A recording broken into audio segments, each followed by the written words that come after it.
Welcome to COIQ, a first-of-its-kind video program about health innovators, early adopters, and influencers, and their stories about riding the roller coaster of healthcare innovation.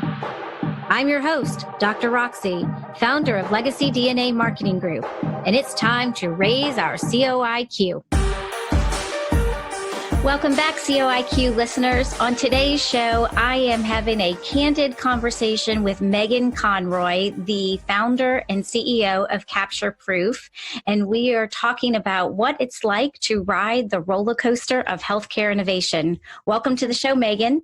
Thanks. It's so nice to be here. I'm really excited. So for those listeners aren't familiar with you, tell us a little bit about your background and what you're doing these days. Sure. I am working with CaptureProof. I'm the CEO and founder. We are really looking at how can we take the limited resources that we have in medicine and apply them appropriately across the board by impacting visual endpoint management as a solution for medicine. And so we're really interested about access and about follow-up care and having the ability for the providers to have the right information in order to make the best decisions for their patients to get them on the path that they need to be on. So I came to CaptureProof on its own roller coaster of a windy road, but my graduate studies were in photography and my bachelor's degree is in physiology. And so I have the fortunate experience of combining the two things that I'm most passionate and curious about into one very clear aim and impact across healthcare. That's awesome. Well, so I want to ask you this other question. What is it, well, kind of like where I kicked off the show, what is it like for you riding this roller coaster of healthcare innovation? And let's just shoot it straight. Yeah, I mean, healthcare in and of itself is a really interesting monster. And it has different taskmasters over different quadrants or Venn diagrams or circles or areas or whatever you want to call it. I don't think there are four. It's not that structured. But there very well could be three. There's, the provider group, there's the insurance group, and there's the patient group.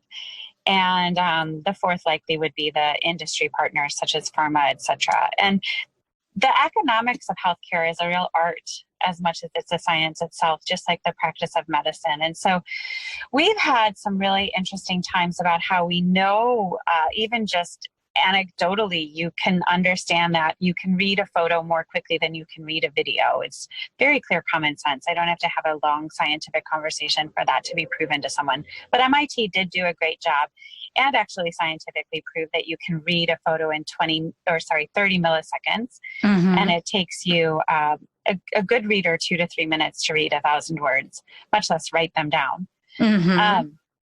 So anecdotally and very common sense wise, it's clear that if time is such a limited resource in medicine, which again, anecdotally, we don't have to look past the waiting room to understand that that's true, mm-hmm. That there should just be a very clear impact. But medicine right now is practiced based on how insurance will pay for that medicine to be practiced.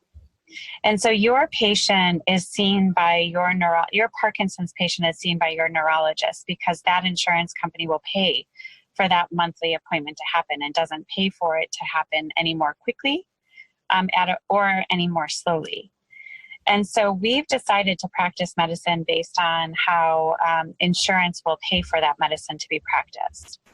And when you're looking to disrupt something and you're looking to disrupt an industry, most industries have a lot more choice around them than the healthcare industry has. And what I mean by that is we as consumers are empowered to make our own choices for ourselves. However, providers themselves don't feel empowered to make their own choices about technologies.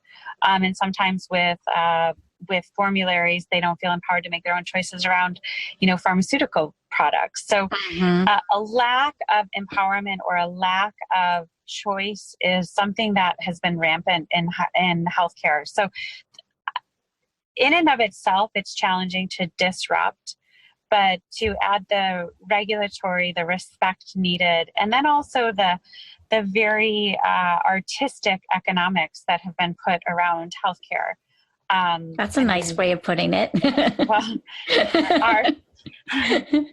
our counterparts in the UK, when I've heard the head of the UK the NHS Innovation speak, I've heard him call it a very perverse economics. It's definitely makes the road all that more challenging, but also opportunities lie within those challenges because there is so much potential there. There is no other industry that covers the amount that healthcare covers. We are 1/3 of the US GDP. It is the largest market out there. There is no human on earth that does not have health as something that they own and require to maintain. So those things are really exciting about it. Absolutely. Yeah. So I noticed that you talk a little bit about access to healthcare still being one of our biggest challenges, and it sounds like that's what you're describing here.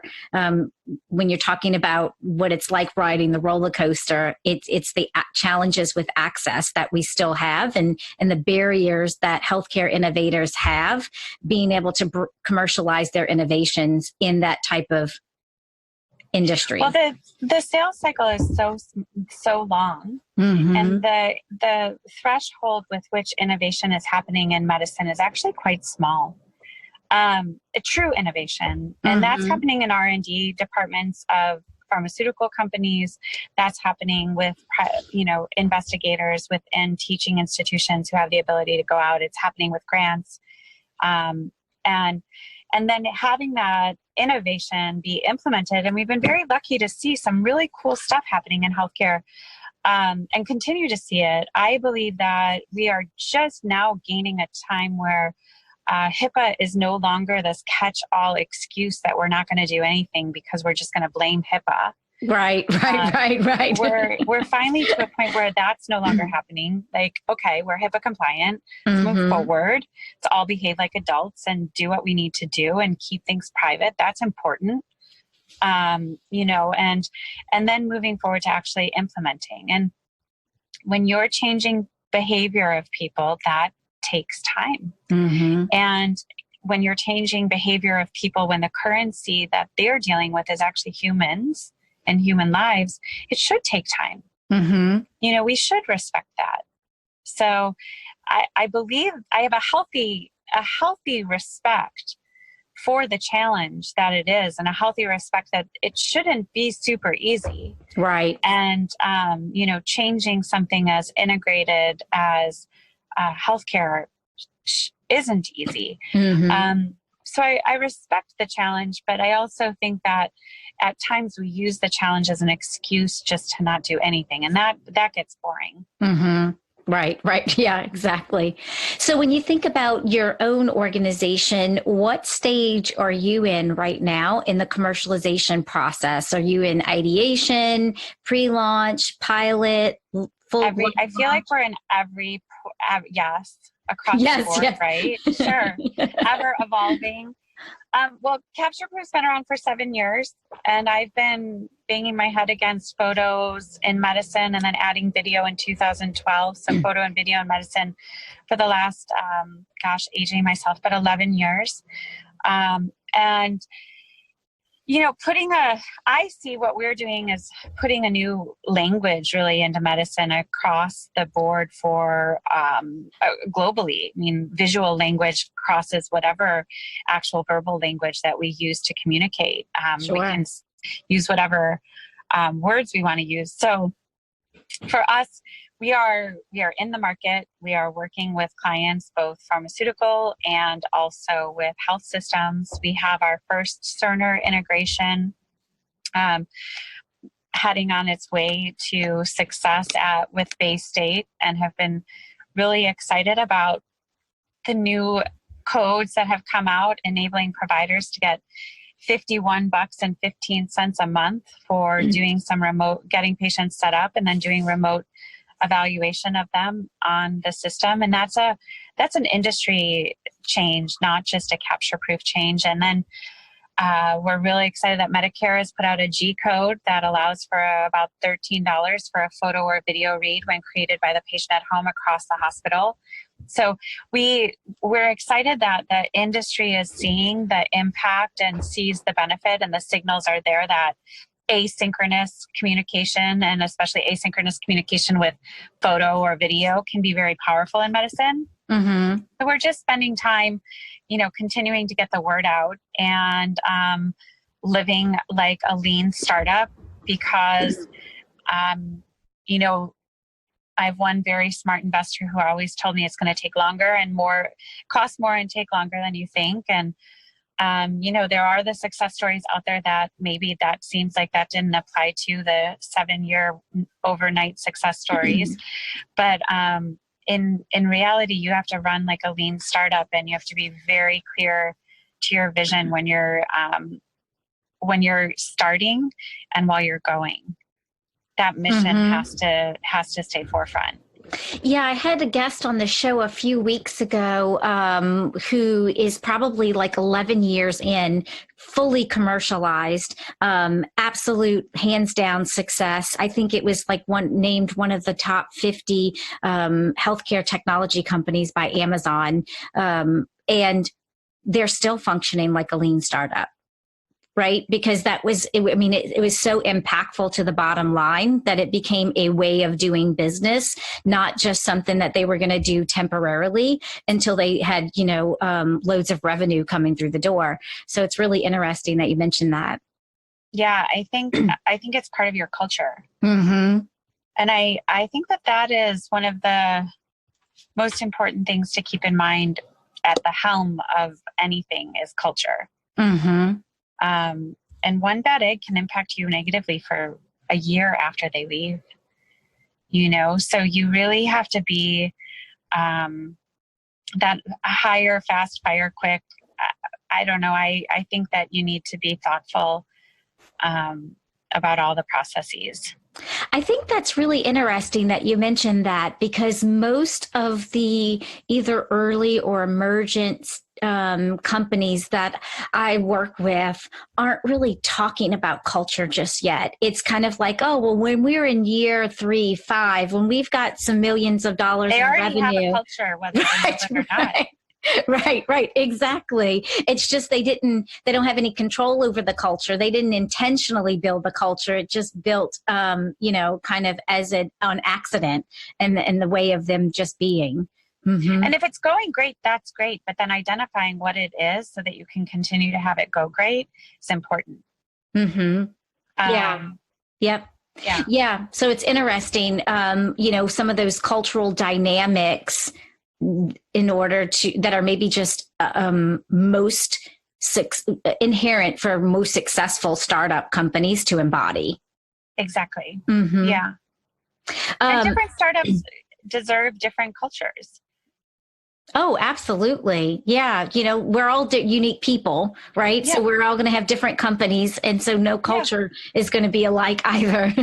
Totally. Yeah. Totally. So, what are some of the biggest challenges, that you're facing right now as someone that's in the trenches? I mean, I think, we always need more people to help us get as much as we need to have done, get done. You asked us what phase we're in, and there are some things that we are still ideating on. Like, is that the best way to do it? How do we help with that? Where do we go? We see all of this as an evolution.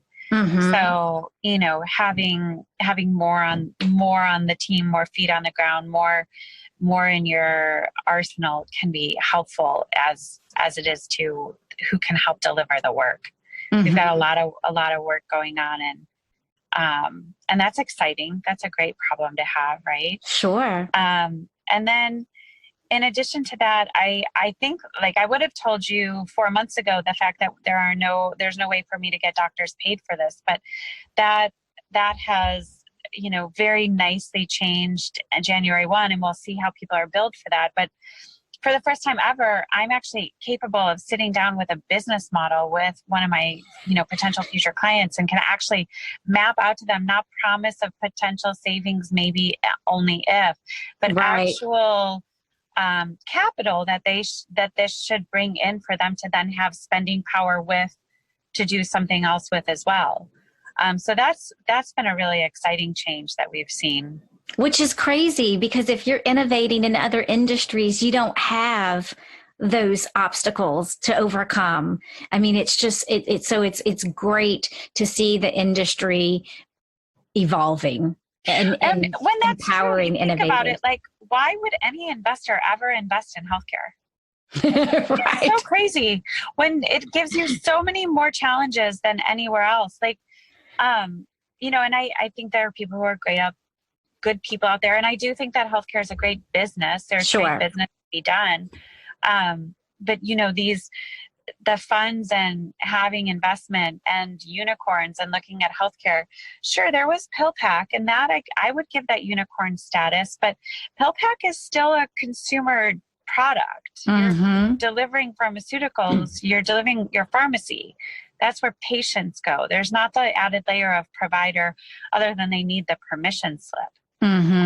But you're not changing any provider workflow. So I'm excited to see some real, you know, explosions, be it Athena Health getting purchased, or, you know, really what Haven's going to end up doing with Amazon Web Services, Berkshire Hathaway, JP Morgan Chase. There's a lot of players coming in, and I mean, Apple's doing a huge thing about security right now, so it kind of leads the way to think, like, I don't know, we can all think what we can think. They've just stolen some people from big names like Samsung and whatnot. So, and Alexa's HIPAA compliant now. So I think we're definitely moving into a space where maybe healthcare is only 5 or 6 years behind now, as opposed to 12.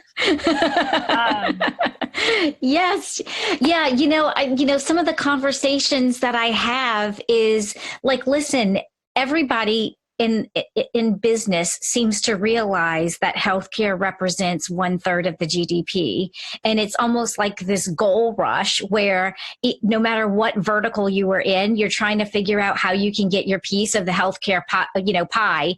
And you've got these gigantic operations that understand consumerism, that understand consumer preferences, that understand how to commercialize something. And it's like, if the healthcare industry doesn't wake up and start to, you know, putting some action behind the conversation of innovation, then it's going to, you know, we're at risk to be gobbled up by these other organizations that are coming in and disrupt.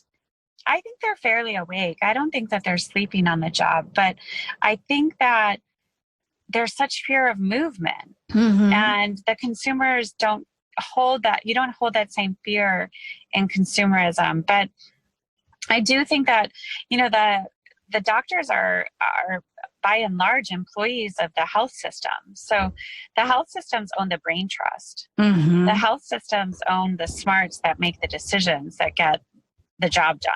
Yep. And so what we see is, regardless of anything that we do, the most limited resource we have in medicine is the amount of time that those doctors can give care. And if we don't have patients start showing up prepared with data that's easy to have meaning, we're not going to be able to solve the problem. And you know, there are a lot of wonderful things that the last administration did for our country, but electronic health records was not one of them. Yep. And there's a lot of backlash there. Duke spent $1 billion on Epic. And if you ask any one of their providers, I haven't asked every single one of Duke's providers, but not many Disclaimer. people are excited about the changes that Epic has given to their organization. And I've even had people say to me that we would have to have Epic installed like this for 1,000 years for us to make our money back, without exaggeration. So there was some fleecing of America that happened with what has been rolled out and how that went. Yep. And, you know, that's our taxpayer dollars and institution money. And the impact wasn't this grandiose, amazing thing that we would have wished and would have hoped. And so you do deal with the scar tissue of that being true. Yeah, absolutely. I couldn't agree with you more. I think that it just reinforces a lot of the fear around change and around, disruptive innovation.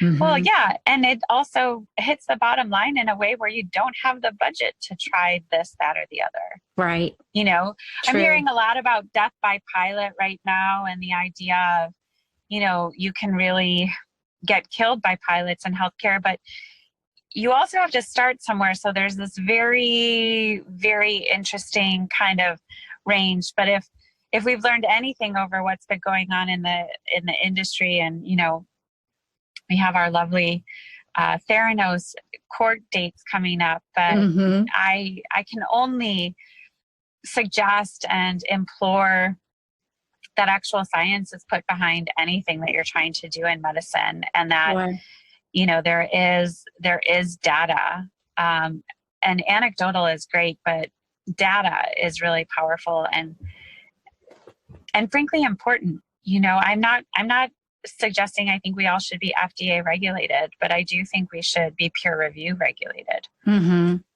Yeah, I definitely, anytime I have guests on the show that have successfully commercialized an innovation, they made significant investments in, the data, the clinical trials, the peer reviewed research, and that became their platform for success. I wrote an article about death by pilot a couple of years ago, and I kind of said, like, to health innovators, beware of getting stuck in what I call pilot purgatory. And it's not that pilot is a bad path or a bad step in the journey. It's that I think that health innovators often kind of get a little woo-woo when someone says that they want to do a pilot with them, and they just get so excited that one of the top health systems gives them the time of day, that they fund the entire thing. They don't do any negotiation when it comes to the terms of the pilot agreement. They don't make sure that that's a strategic initiative for the organization, to where somebody will actually buy at the end of the pilot. They don't make sure that that person that's doing the pilot even has the authority to buy. Because they're just so excited that someone said yes to the pilot, and they think that that's going to be the home run to successful commercialization. And it could actually be far from the truth. It could take tons of time and money away from other paths that could actually, more significantly impact the bottom line. Yeah.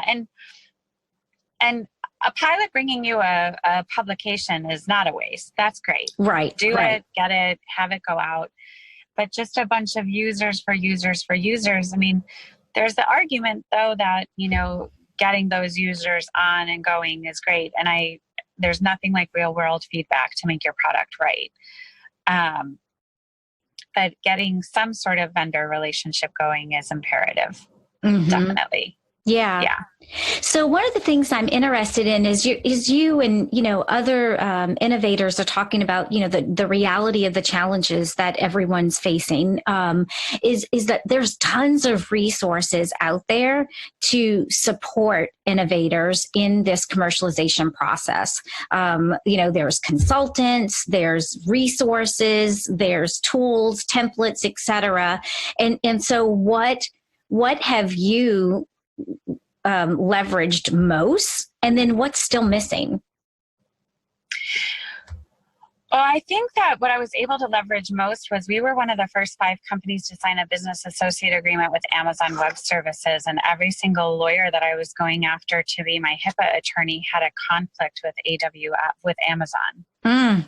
And so I ended up finding this really amazing HIPAA counsel who was out of Michigan and a boutique firm on her own. And so I could afford her.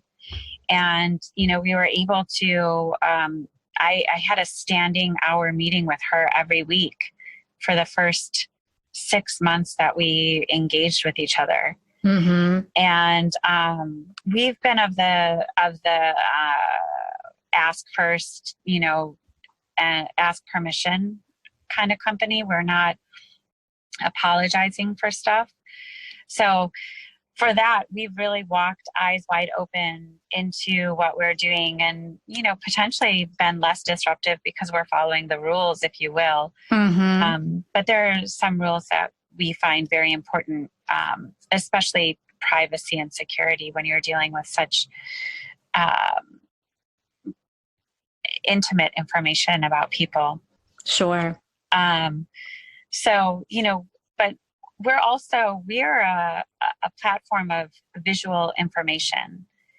And so our focus has really allowed us to go to providers as a tool versus a product, and have that tool enable and empower them to capture their visual endpoints and manage them over time. And so a visual endpoint for a cardiologist of, pedal edema and sticking a thumb into the ankle to see how swollen that ankle is versus a neurologist in epilepsy versus a podiatrist in a wound versus an incision after surgery. Each of them are visual endpoints for different providers using the same tool. Okay. So, so it sounds like that's been a great resource for you as you scan the landscape. Is there anything that you think is just still missing to help health innovators successfully commercialize their innovation? As I scan the landscape, that's a great question. I mean, of course, there's if I had a magic wand and there were one thing that I would give, I guess is the way I can answer that question. It's hard because you're talking about people, but it's removing the fear of risk across the board. I mean, we're in such a risk averse environment, asking them then to give something new a chance, and change is hard. Yeah. So, having the ability where the risk is low, where failing fast can happen quickly and failing up can happen successfully, is something that the sandbox don't really exist for. That's so true. So true. Research shows that 95% of innovations that are brought to market fail to commercialize or fail to reach any type of adequate level of profitability. And so how are you going to beat the odds? I mean, there's only one way to do it, is you don't give up. Yep. I'm more bullish now than I was 11 years ago or 7 years ago or 2 days ago that visual endpoints and medicine really have a value, and there is an extraordinary opportunity here in doing something that will have exponential impact. It doesn't happen fast enough. I'm frustrated with the speed that it does go, and dying on the vine is a fear and has been a fear.